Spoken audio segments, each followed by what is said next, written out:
You ever feel like you're grinding it out at work, trying to stay present for your family and wondering what the hell happened to that sense of purpose that you had in uniform when every day counted, but it all feels like a memory now? You're not lazy, you're not broken, you just miss the clarity, the brotherhood, and the why behind it all. Now imagine building something that reignites that fire, not just for yourself, but for your community, for families who've lost everything. And that's exactly what Joshua Daniel did after 2 decades in special operations. He didn't just retire, he shifted his focus. And through the Hero Games charity and Counterculture solutions, he's proving that you can still serve, still lead, and still honor the fallen without wearing a uniform. And speaking of Hero Games, this year's event kicks off on September 6th. It's a little late for registration, but it's never too late to show your support. Follow the Hero Games charity on social media to see the impact that they're having for yourself. Every rep, every tier, every story is really impactful, so give them a follow. This episode, though, is for anyone wondering what's next after service and how to find a purpose worth sacrificing for. But before we dive into this episode, I also want to take a moment to raise awareness for something deeply important to our community, the Global War on Terrorism Memorial Foundation. This organization is working to build a permanent national memorial in Washington, D.C. to honor the service members, families, and civilians impacted by the global war on terrorism. This memorial serves as both a tribute to those who served and a way to ensure their sacrifices are recognized and remembered for generations to come. If you want to learn more or find out how you can support the mission, visit gwatmemorialfoundation.org. Now let's get into today's episode.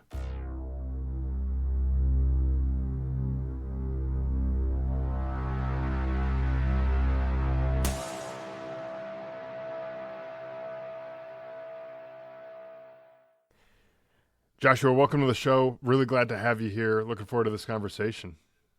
Yeah, thanks, man. It's a pleasure.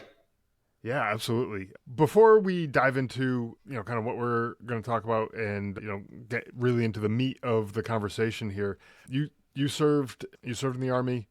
Tell us a little bit about your experience in the Army, kind of special forces, things that you did there, and, how that kind of shaped your outlook for, what you're doing now. Yeah, man. Wow, it's a lot, right? Yeah. I did 20 years, 8 months, and 8 days, so almost 21 years, all of which was in special operations. So I joined the Army at 17. Okay. I was still in 11th grade, had to finish high school, unfortunately. And I had a Ranger contract, went straight into the Ranger Regiment, spent 5 years there, deployed to Iraq with them 3 times, Afghanistan once. Then I went to Special Forces and spent the rest of my career there. So, Green Beret, right? Yeah. Did another 3 trips to Afghanistan with Special Forces and a trip to South America, trip to Central America, few instructor gigs nested in there, and a lot of good times, man. That's awesome.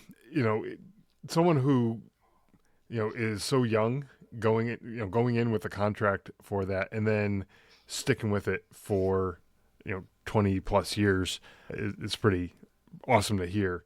Any challenges along the way?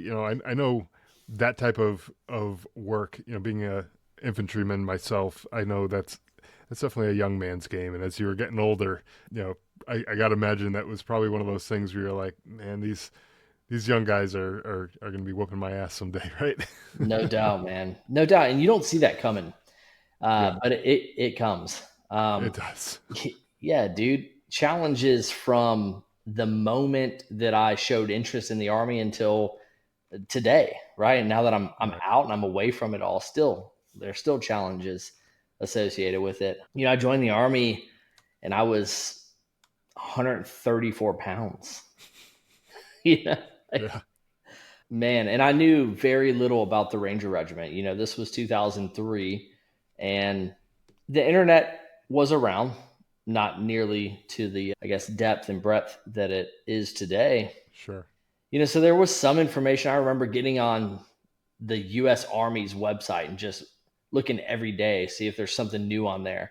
But there wasn't a lot of information about the military or Rangers. You had to read books, which, Yeah. was a fantastic way to learn. And I read all of the books, dude. Mm-hmm. But yeah, got in there, and being a small guy, just had to really find that grit that I kind of grew up with around rural Virginia. And that's what got me through. Honestly, it was Yeah. just this mindset that I was going to get it done, and there was nothing that was going to stop me. And it was going to be shitty, and we were going to do it. And that's it. Yeah. Yeah. And that's the mindset that gets instilled in you early on from, like basically basic training is like day one when they're, yelling at you to get off the bus, and it's like, wow, this is going to be a cultural shock because this is not like anything that most people have ever experienced. And, you realize, hey, it's going to suck, but we'll get through it. And you keep pushing on. Right. And that's, I guess, the name of the game with all of it. Even ranger school and going into special forces and all the things that you had to go through. It's a lot of suck, but when you get through it, then you can look back and be like, hey, I accomplished something. This is something that very few people get an opportunity to accomplish, and can say, hey, I did this. And then you are sitting here and you've done it, and you can look at other people and say, like, yeah, this is something I can be proud of. I did this stuff, and that's pretty cool. Now, fast forward to, you said you were in 20 years and 8 months, 8 days. What was that transition like, getting out? And did you have a plan for what was next, or you're like, I'm just gonna get out and kind of wing it? Yeah. I had a plan, dude. I plan most things. Okay. Right? I also like being spontaneous, but we plan the big things. Um, I knew that I was going to do 20 after my first enlistment. I didn't really know where that was going to take me. Mm-hmm. Um, when I was about 5 years out, so hitting the 15-year mark, I knew that I saw the writing on the wall, man. My body was crushed. The wars were ending. Mm-hmm. And there's a natural point to step aside. There Yeah. really is. And knowing when that time is vital. I was actually going to just promote to E8 and kind of ride a desk for the last 2 or 3 years because the war had ended. The war was over really for the last 2 years that I was in. And that was devastating for me, honestly. And it's hard to Yeah. understand. But I remember looking at my cousin who was going through the Special Forces qualification course, and I had been promoted to E8, which in Special Forces, that makes you a team sergeant, right? And man, there's no higher calling in Special Forces than being a team sergeant. You're in charge of a 12-man team. Mm-hmm. And so, yeah, I just didn't see that as being worth it because, well, I just wanted to go back to combat, and that was gone. Yeah. So I remember having a conversation with my cousin who said, "Hey, man, flat out, and this is harsh language, but it's important to capture." He said, "Hey, well, you know what? You're fucking me and everyone else in my generation because we deserve to know the things that you know. You Yeah. can't just leave, man. You can't just take the things that you know and leave." And that changed everything for me in that moment. And so I made it a point to go back, take over a special forces team. And, back to the whole thing about challenges, bro, the biggest challenge of my career was being in charge of a special forces team. Yeah. I gotta imagine that's not an easy thing to do, but that's a really good point, and that's I'm not sure how old your cousin is, but it's pretty insightful because you have 20 years of special forces and ranger experience that you were able to accumulate for yourself. And yeah, sure, you probably pass some knowledge to other people along the way as you're helping other people out, but to just walk away from that without imparting that knowledge on your team that you would be in charge of, those 12 men, yeah, that's kind of screwing them over because somebody else is going to take that spot, and they may not have the same experience as you. They're going to be that next best person for sure to take that spot, but they may not have the experiences, and maybe not the amount of combat experience. And unfortunately, as time goes on, fewer and fewer people are going to be in the military who have that type of experience. I mean, it's fortunate because obviously we don't want the country to be at war constantly, so that's a good thing.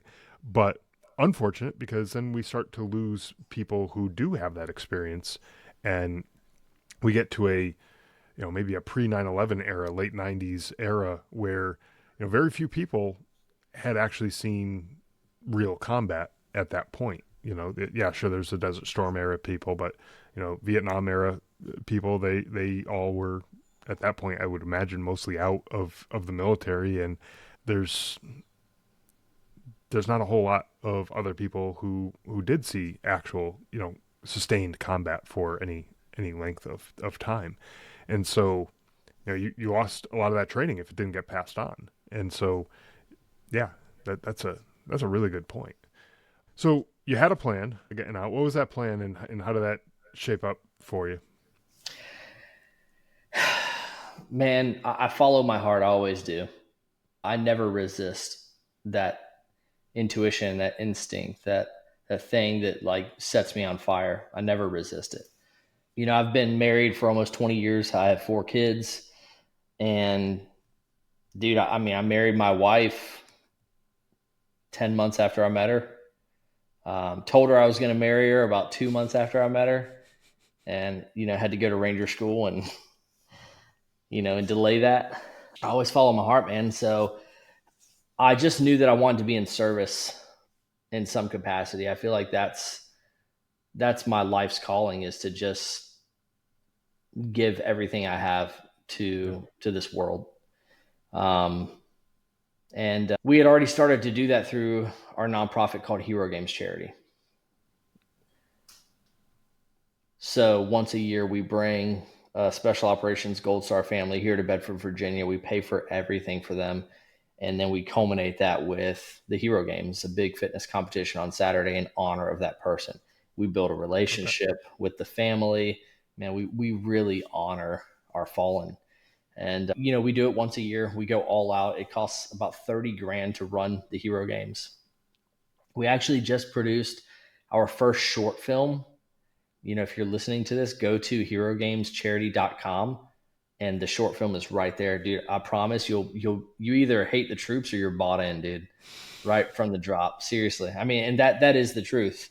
Like, I'm so proud of what we've built with Hero Games. So Hero Games is a large part of my purpose. Okay. I think that we have to have purpose driven lives. And I think for some of us, there has to be that occupational purpose. We can find purpose in our family, and we can find purpose spiritually. I think that we also, some of us need that occupational purpose. And that's certainly, I fall into that category. So Hero Games really was that for me. And then we wanted to branch out and do more, but we wanted to not take away from Hero Games.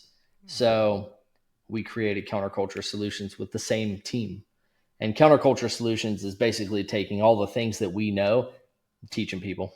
So actually, we run things called a purpose trek, where we hit the mountains for a day and help people figure out their purpose. We run violent encounter survival courses geared towards just female only populations. We also run them for men and women. We work with businesses, and dude, there's a lot there we could talk about. I'm sure. Yeah, we can kind of dissect some of that as well.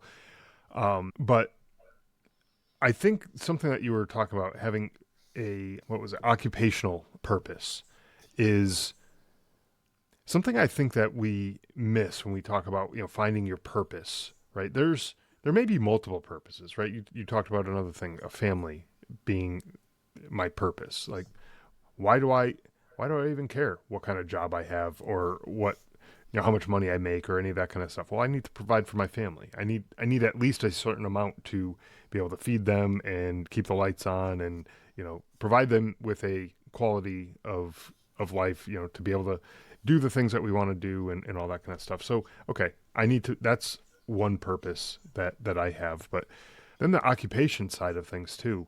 I mean, you could say, okay, well, that occupation is, you can look at it like that occupation is funding my other purpose or my other passion or whatever. And that's a perfectly acceptable thing too, the acceptable way to think too. And I've talked about this before on the podcast as well, but if you have a soul sucking job that you just don't want to get out of bed in the morning because it just is sucking the life out of you, I mean, there's got to be something better out there, right? And so if you have that occupational purpose and you can see the benefit that you're providing to, I guess, society or to whoever is important to you in your world, then you're gonna find some sense of purpose there.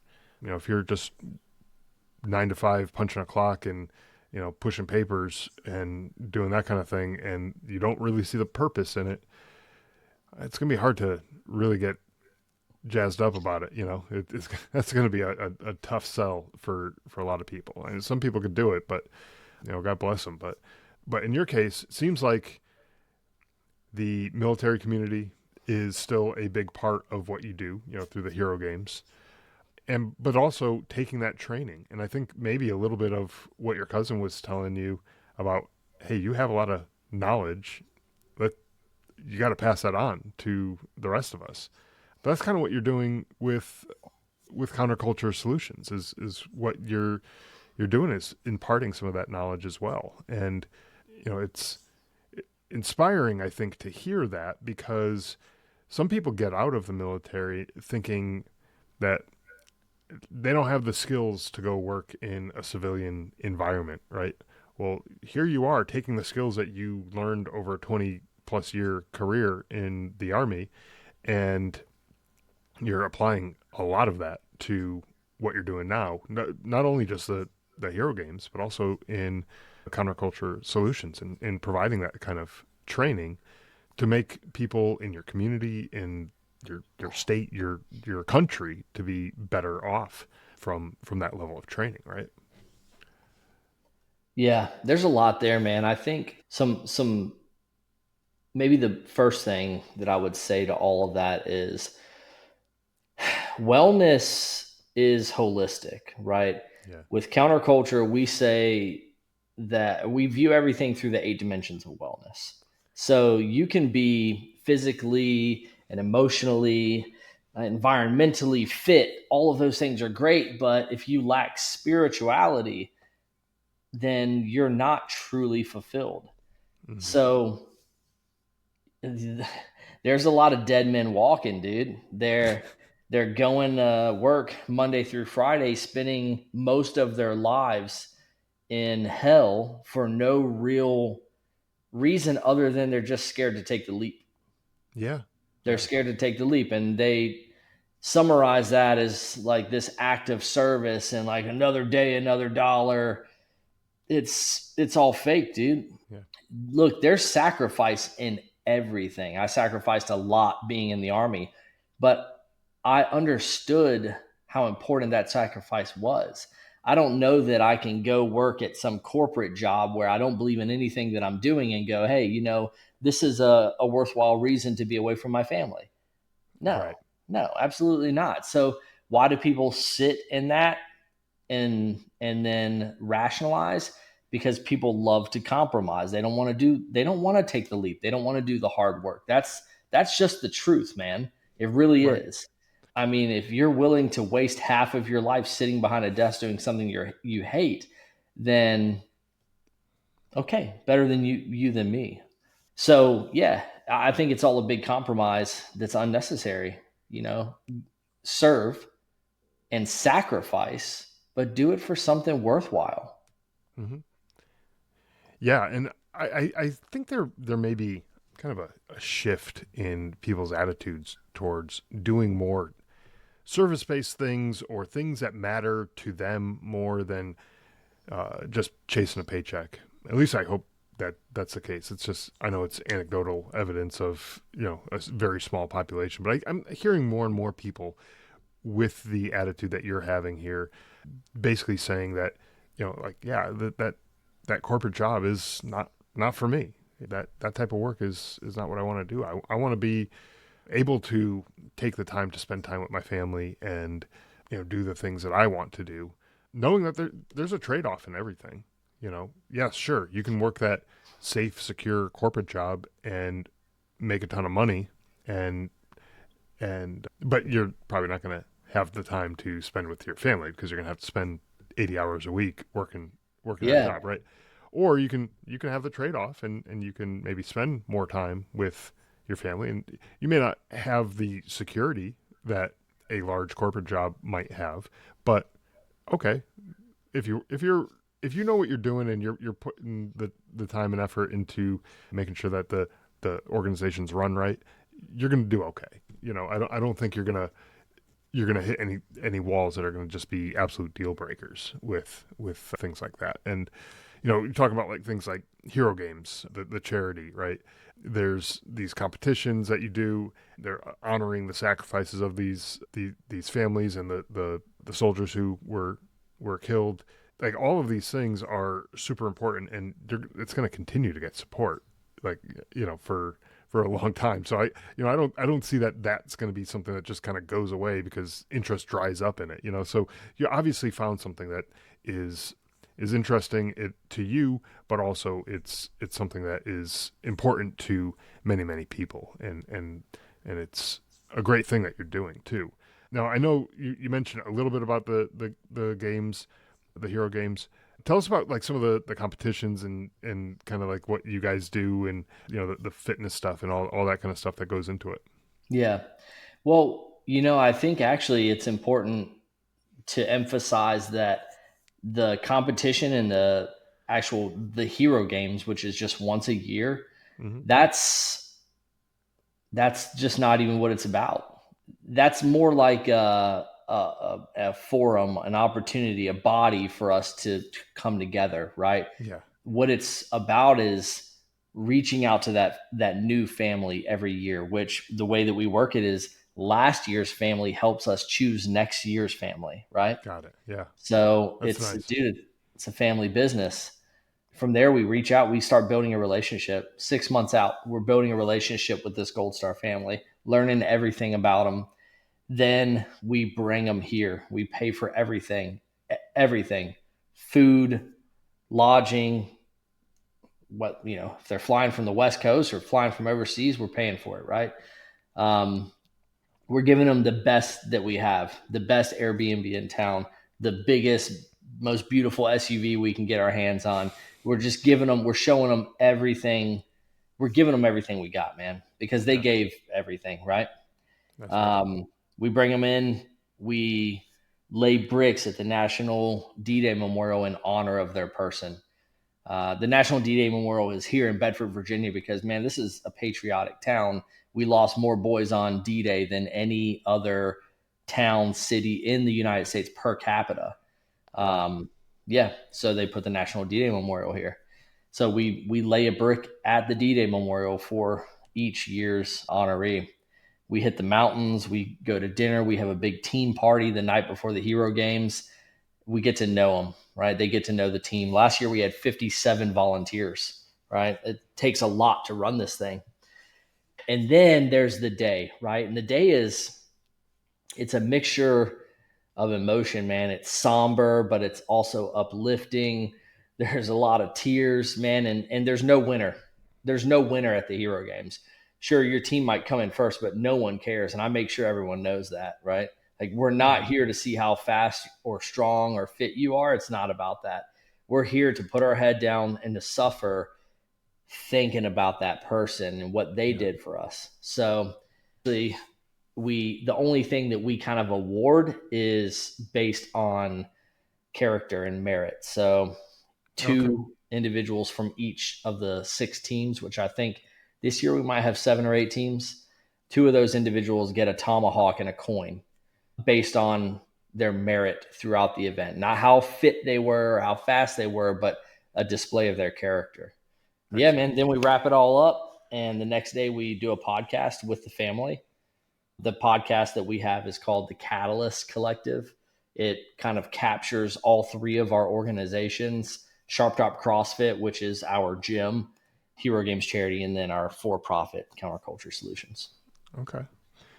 Yeah, one of the things that I do to myself when I'm doing some sort of hard exercise, running long distances, and it's sucking, and I feel that little voice in the back of my head telling me, hey, you probably should just quit. This is hard, and you should just knock it off and go, hang out on the couch for the rest of the day. You earned it. You deserve it. But I'm only halfway done at that point, and I didn't actually get the full run in or whatever. And I think to myself about all the people who don't have this opportunity to go out for a run anymore. And I'm like, if I quit, I am the biggest piece of crap that ever existed because they can't do it. I can do it. And I'm going to really choose to not do it. Like that just doesn't fly. And so as you were talking about, some of the grit and the suck and the stuff that goes into the hero games, that's the first thing that popped in my head. And I'm like, I know what these people are going through because they're doing it and they're thinking about this fallen soldier. And that's what it's all about is honoring them and making sure that family knows that sacrifice is not going to be forgotten ever. Not, and I don't even want to say anytime soon because that sacrifice won't be forgotten. It will be carried on, through these people who have worked through this game and did all the challenges and all that stuff. They're going to remember this experience and they're going to remember this individual who and their family who they are honoring during this event. And so that's, to me, that's just a wonderful thing that you guys are doing. And coming from a family, my brother was killed in action in Afghanistan in 2010, knowing what it's like when people go out of their way to do even just a little thing to honor or remember or any of those things for that person, it means the world. And so, like what you guys are doing, I know is making an impact. It's definitely helping, those families in their grieving process and the healing process and all of that. So, it's super important. And, that's part of the reason why I want to have you guys on the show too, because, talking to you and hearing about this, helping spread awareness of what it is that you guys do, I think is important. But also, learning about how you're able to take your experiences and your knowledge and turn it into something that helps other people. That's pretty awesome too, because a lot of times we see people coming out of the military that just don't know what to do next. And sometimes the answer is right there in front of you. Like you're in your case, right? It's in for you it maybe seemed like it was pretty obvious. But you did do the work and you started kind of thinking through what is my next step after the military. And I think that is an important piece too, because too many people just get out thinking, oh yeah, I'm just going to land a awesome job and I'm going to make a ton of money. And it doesn't always work out that way, right? Yeah. Yeah, man. Do you want to take a minute to tell me about your brother? Yeah, we could do that. Yeah. Yeah, sure. Yeah, so my brother, he and I both were in the Army National Guard. He was in the Vermont Guard. I was in the Connecticut Guard. Both of our units were deployed to Afghanistan at the same time. So I actually found out that he was killed in action while I was on a mission in Afghanistan. Terrible situation, but he was an infantryman. He had previously deployed to Ramadi, Iraq, and that was in 2006. So that was a pretty difficult time to be in Ramadi. And he came back, had some issues. Really didn't want to talk about what he did over there. He gave us I think a half hour, an hour. Said you can ask questions, and after that, I don't ever want to talk about it again. And then as we respected that, and we didn't push him too much for information. But he was, as far as who he was a freaking goofball. And he would light up the room when he walked in because he was just that kind of person. And that loss just left such a huge hole in not just my life, but everybody who knew him just left a huge hole. Our whole town almost shut down almost entirely the day of his funeral because there's standing room only in the church. There was lines of people and cars going from the church to the cemetery. It was like, I don't know that you could have had more people, at the cemetery. That there was just so many people, deep and everything, because he just touched so many people. And but again, bringing it back to kind of what we're talking about here, there were a lot of people who went out of their way and did little things for us, little special things, and did what they could. And it, for us as a family, it felt really good. We had food that could have fed the army that was in Afghanistan. We had that much food coming to our house after he was killed. We could have fed an entire army because it just kept coming. But it was such a nice thing because we had so many people, just coming out and just trying to do whatever they could to support us. But even just little like trinkets that people would make and give to us, and just like saying, "Hey, we're thinking of you." Even those little things were really helpful. And I know from our perspective, after the first few months, even the first year or so, the amount of people who come by to kind of check on you, see how you doing, that type of thing, kind of starts to slow down.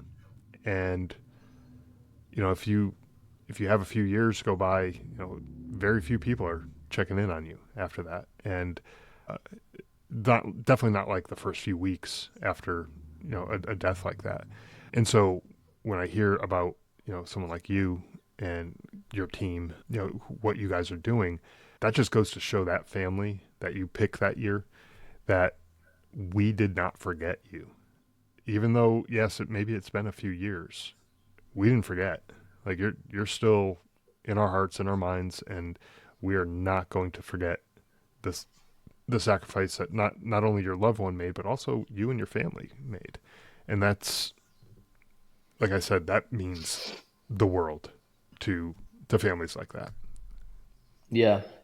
Yeah, thank you, man. And that's exactly our intent. The guy that we're honoring this year is a Ranger. He was a private first class Eric Hario, 19 years old, first mission in Afghanistan. Oof. KIA in 2009, so it's been almost 16 years, right?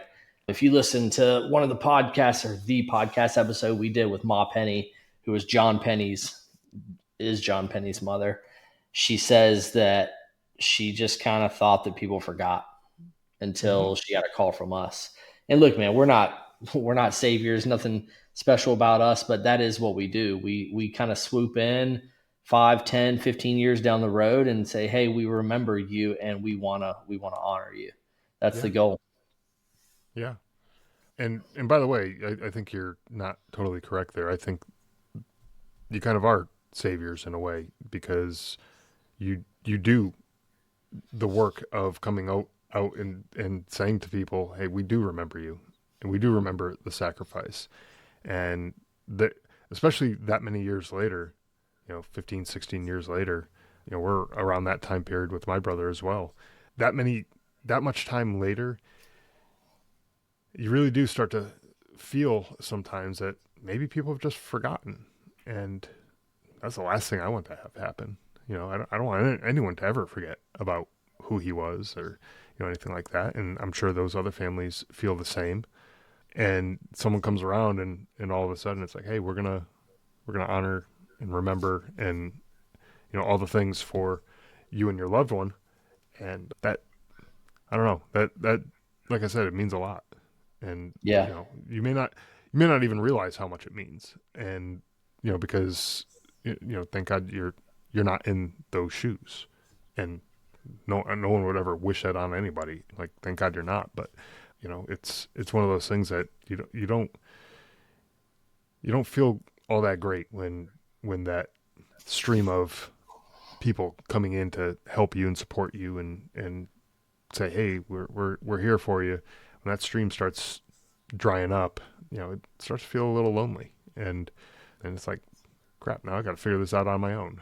But then people come swooping in like you, and I think that's really amazing. So I think the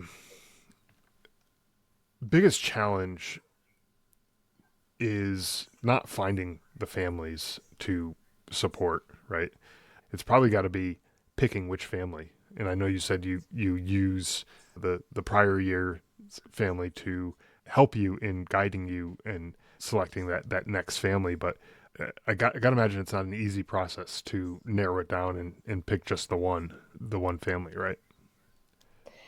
You know, I feel like I'm pretty rational about it, Okay. and I understand that there's something special about only doing one per year and just giving it everything we have. Yeah. And when we do choose that one family, I know that we're just taking a step in the right direction. It doesn't matter who it is.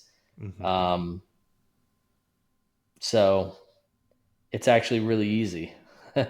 Surprisingly, man, it's really easy. The hard thing is getting the date locked in, man, because you've got 57 volunteers who we love our team, so we want to bring the same people back. And Yeah. then you got to lock in the venue and the family. Can you fly on this day? Okay, well, you guys can, but can your brothers, can your cousins, can grandpa? Like, so it's that the date's the tough part. Choosing the family is easy, man, because I don't think we can go wrong. That's true. That is true. Yeah, you're not going to make a bad choice with any of them. Yeah, we can't lose. Yeah, exactly. God, yeah, but the logistics got to be a nightmare, I'd imagine. Yeah, dude. It's I got to be a company ops sergeant in Afghanistan in 2018 and got to run the operations for the company. And hey, man, running this event's just like that. It's Yeah, just different place, different actions, and it's all the same. Organization and execution's very similar.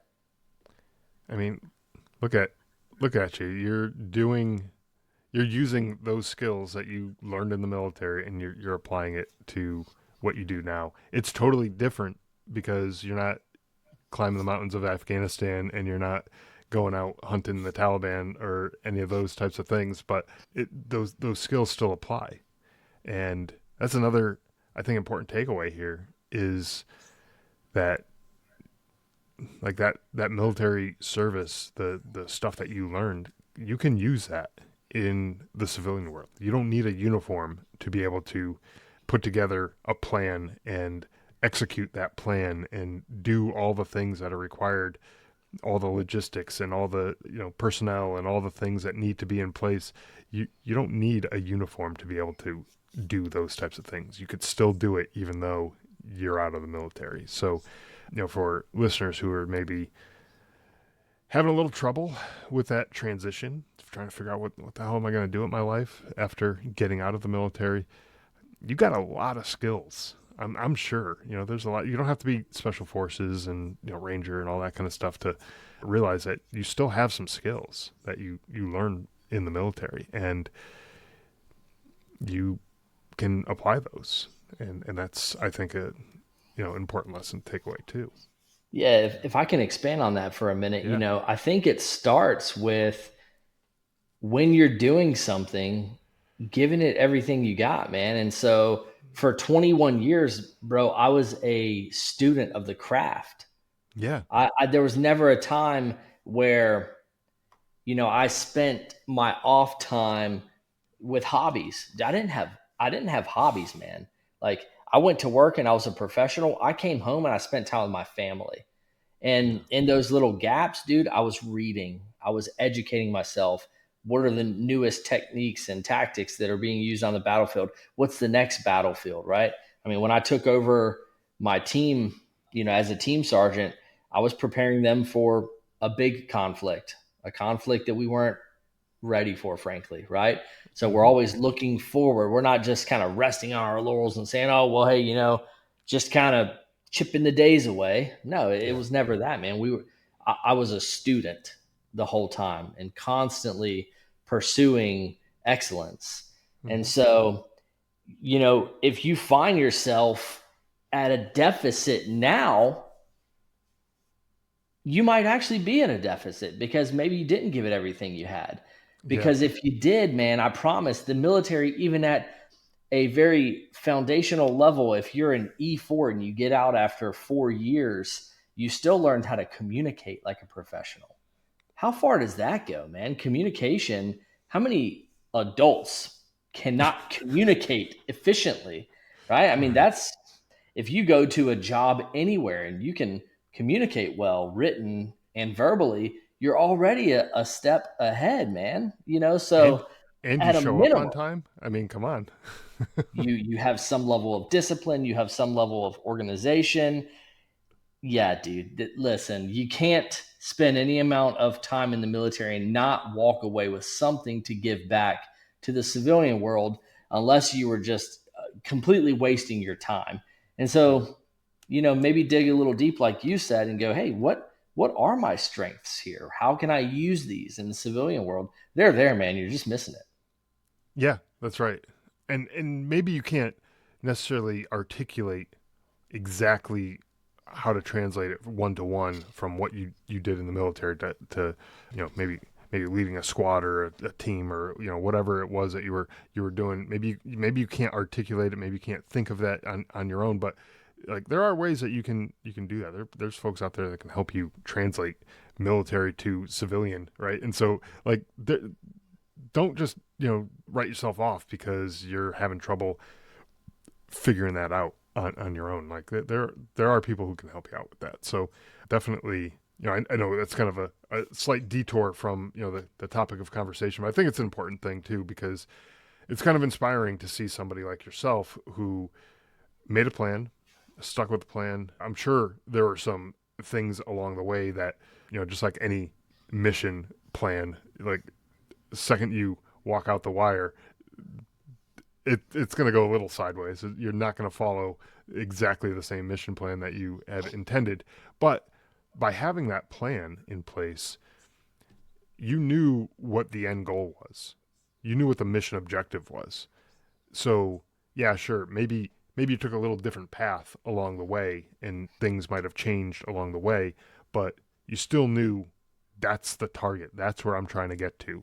And if I hit that target and I make it to that objective, then I could say mission accomplished, and then I can say, okay, what's my next mission? I can move forward from there. But without having any sort of plan, yeah, you're just shooting in the dark, and that's not where you want to be either. So I think it was a worthwhile detour because I think there's enough people maybe who are listening to this who don't know what that plan looks like, and you might need to just spend a little time figuring that out, and then like yourself, you ended up figuring out what your plan was, sticking to the plan, and now you have all these things going on for you, and you figured out a way to apply all of that stuff that you learned into civilian life. And so I know we talked a little bit about counterculture solutions and the type of stuff that you guys do there,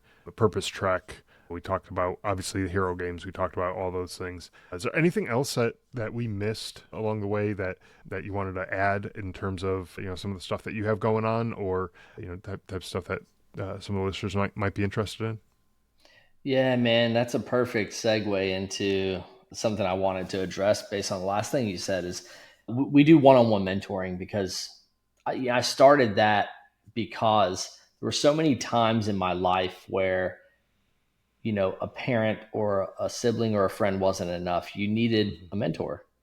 And in the military, you can't just walk up to, a guy the next rank above you and go, "Hey, can you be my mentor?" Right? This doesn't work. So I just remember feeling like, man, I wish I had someone to talk to. How do I negotiate these things? So we started one-on-one mentoring with Counterculture, and it's been really rewarding for me to be able to help everyone. But we actually have a lot of veterans as our mentorees. And, to your point, like you can take a private in the infantry and say, well, hey, man, have you done an ambush? Yeah, of course you've done an ambush. You were in the infantry. Okay, well, did you help plan it at all? Maybe a little bit. Okay, all right. Well, what about attention to detail? Did maybe your squad leader look at you and say, hey, private, I need you to look to your left. You see that tree, look to your right. You see that tree, that's your sector of fire. Don't deviate, right? And so, hey, I need you to stay awake as well. I need you to communicate these things. I need you to stay online as we assault through. Like all of these little points, man, these can easily be translated. That attention to detail, that's valuable on the work site or on the job Mm-hmm. site, right? Man, so yeah, we do mentoring, dude. And I really enjoy that. We don't do anything that I don't want to do, man, frankly, because we're in a financial position where I don't need to make money. And that feels great, right? I'm retired. So I don't do any services that we don't want to do. Yeah. So we're doing mentoring. We do some personal firearms training, small groups. It's not open to the public. It's very selective. We work with businesses and provide training opportunities for them. So you can go to, or any business can come to us and say, hey, we'd like to strengthen our leadership and communication. We've got 2 days this summer to do it, and our budget's $800. Cool, man. We got something for you, right? We're going to give you everything we got. Mm-hmm. So that's some of what we do. Really, it's about giving back. It's about making the individual better and then making the community better, right? So what that's going to look like in a year, who knows? But right now, that's what it looks like for us. Yeah, and to your point, the when you make the individual better, they're going to take that into their community and make their community better. They'll start with their family, assuming they have a family, to start with, but they're going to make that family better because they're better. And especially a leader in the family like a mother or father or something like that, it's going to be a good example for their children.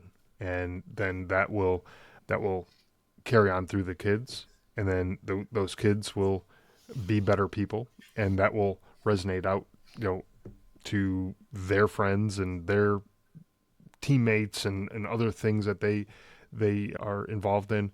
They're going to end up just being better that way, and then it's almost like ripples on a pond. You toss a stone in the pond, and you see all those ripples go out, but it'll radiate out to the community because you don't just touch the one person in your life.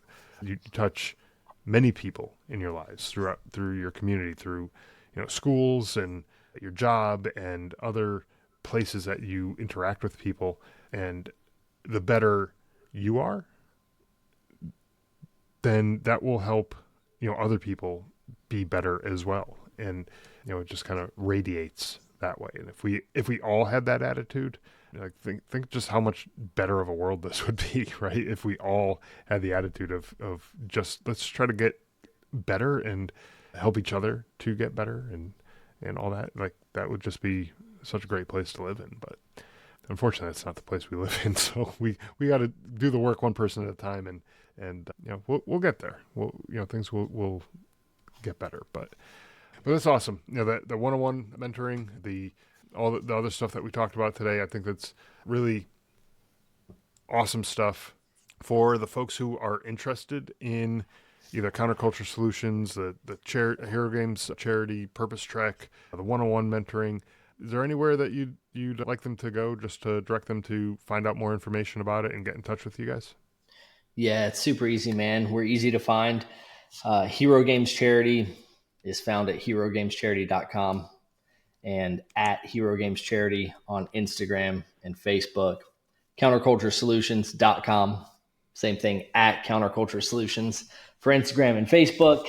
That's pretty much all we are, man. We don't play around with TikTok or X or LinkedIn, any of that stuff, man. We keep it to Instagram and Facebook.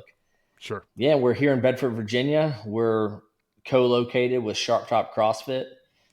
Got an office space in there, man. So we're easy to find if anybody ever wants to come and hang out. And yeah, man, I appreciate the time.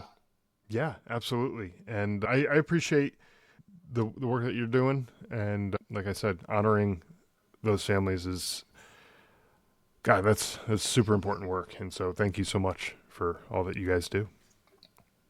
Yeah, thanks, man. Appreciate it.